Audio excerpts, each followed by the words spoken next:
আমার নাতনি পেটে আসা থেকে আমার বাড়ি দক্ষিণ গোবিন্দপুর তাপসী দাস।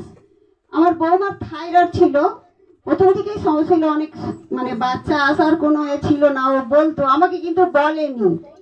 কিন্তু প্রভুর দয়ায় আগামী 25শে ডিসেম্বরের আগে ও পরীক্ষা শেষ হয়ে যেতেই বলছে, মা আমি পরীক্ষা হলে আমি বলতাম বাচ্চা নিতে হবে, কিন্তু আমার টেনশন যে আমাকে বলেনি।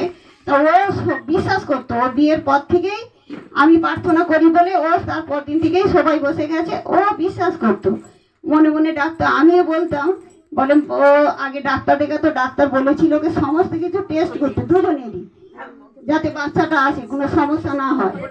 তা আমি শুধু প্রভুর কাছে কাঁদতাম আর বলতো, প্রভু গো আমি যেন বড়দিনে মিরাক্কেল সাক্ষ্য দিতে পারি, আমি না যেন কোনো কিছু টেস্ট করতে হয়। তা তার বড়দিনেই আগে ও আলট্রাসোনোগ্রাফি করতে সেখানেই ধরা পড়েছে ও প্রেগনেন্ট হয়ে গেছে।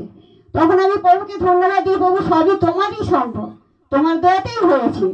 তারপরে এ যেদিন হসপিটালে মা চেক আপ করতে গেছে, ভর্তি করে নিয়েছি, নিয়ে এতটাই ডাক্তার ভয় দেখাচ্ছে, হার্টবিট বাচ্চার কমে গেছে, বাচ্চা রাখা যাবে না, মাকে যে কোনো একটা আশা ছাড়তে হবে। এর বাবা তখন কাঁদছে আর ফোন করছে, বলছে মা তুমি শুধু প্রার্থনা করো। তা আমি এখানে ফোন করে সবাইকেই বলেছি যে সবাই প্রার্থনা করো।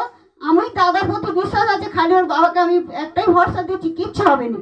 আমার দাদা আছে, ও ভালোভাবে সুস্থ হবে।